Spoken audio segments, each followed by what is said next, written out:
Meron akong pork dito sa ref, kaya naman nag-isip ako, ano kayang gagawin ko dito?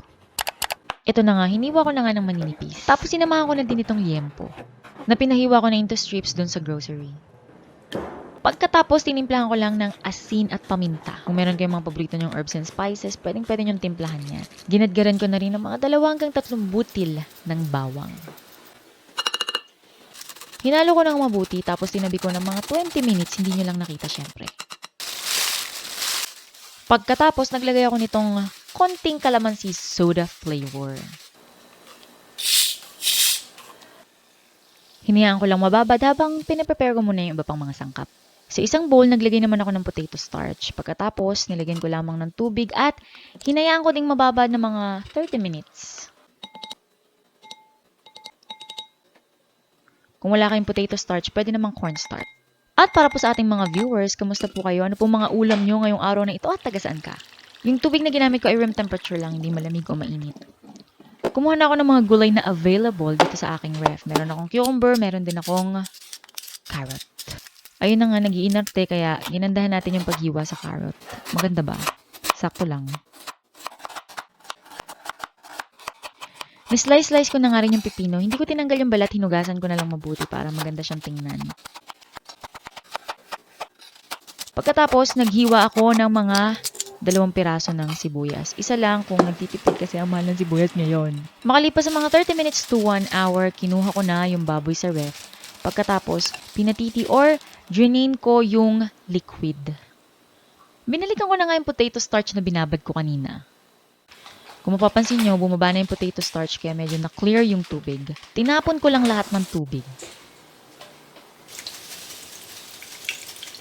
Tapos pinindot-pindot ko muna yung potato starch. Wala lang, trip ko lang. Uy, itatry niya din. Kumuha ka ng isang itlog pagkatapos ginamit ko yung puti lang. Naglagay ako ng konti. Para sa exact measurement, please check the description box below. Pagkatapos, yung ginain kong pork kanina, inilagay ko na sa isang malinis na bowl. At yung potato starch na merong egg white, yan yung ipang-coat natin. Timplahan lamang ng mga pampalasa. Toyo para mas maging maganda yung kulay niya. At dagdagan mo pa ng paminta. Nagpainit na nga ako ng mantika. Syempre, tama dapat yung temperature para ma-achieve natin yung crispy golden brown. Pero syempre, dahil wala naman tayong thermometer, gagamit na lang tayo ng wooden spoon or kung anumang wooden sandok nyo dyan. Ako, chopsticks ang nadampot ko. Ayan, kapag umaangat-angat na yung mga bula, pwede tayo magprito. Prinito ko na nga pa isa-isa para maiwasan ang pagdidikit.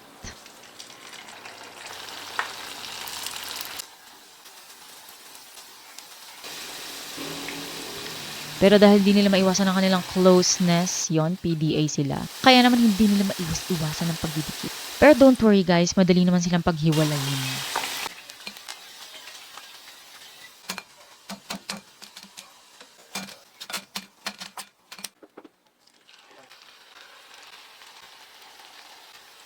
Siyempre, prinito ko munang lahat tapos nirest ko ng bahagya. Pagkatapos, dinoble fry ko para siguradong crispy.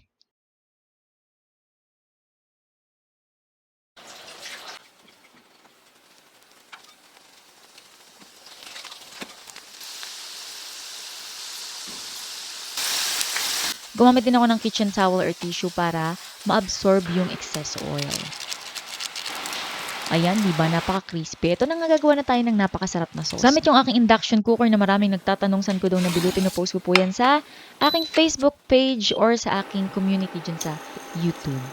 Naglagay lamang ako ng konting mantika tapos ginisa ko na yung carrot. Tapos, sinulog ko na din yung sibuyas. Yung cucumber, mamaya na yun. Dahil mabilis naman siyang maluto. Naglagay din ako ng shiitake mushroom. Timplahan lang natin ng konting asin at paminta. Haluin mabuti at hayaang maluto pa ng bahagya.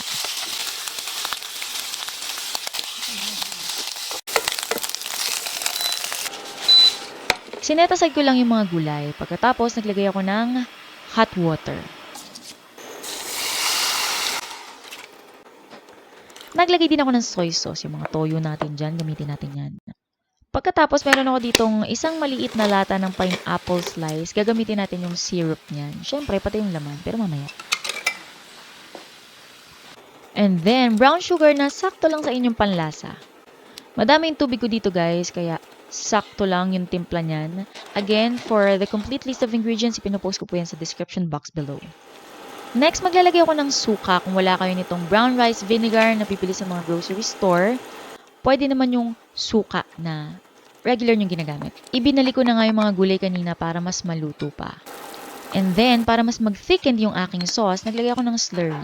Yung ating slurry ay cornstarch na dinisolve sa water. 1:1. For example, 1 tablespoon ng cornstarch, i-dissolve nyo lang sa 1 tablespoon ng water. Kung gusto nyo mas malapot, pwede kayong magdagdag. And then, nung malapot-lapot na siya, iniligay ko na yung aking sliced cucumber at pineapple.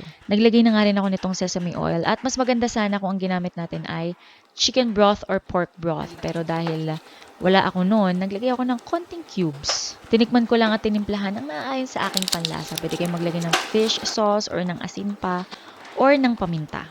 Naku guys, napakasarap nito. Tamang-tama, pwedeng-pwedeng panghanda. Ito na nga guys, excited na me. Pwede nyong i-drizzle yung sauce or pwede nyo namang sausawan siya.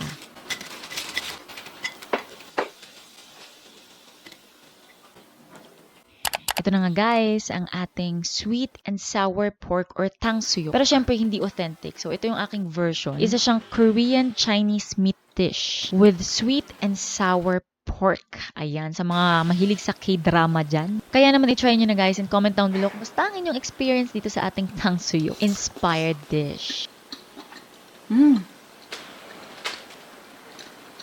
At dahil dyan, ako nga palang inyong kusinerang inhinyera, Jane Cusin Silvestre. See you in my next vlog.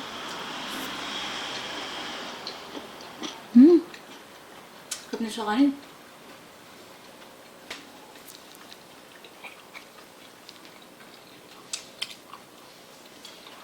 Top.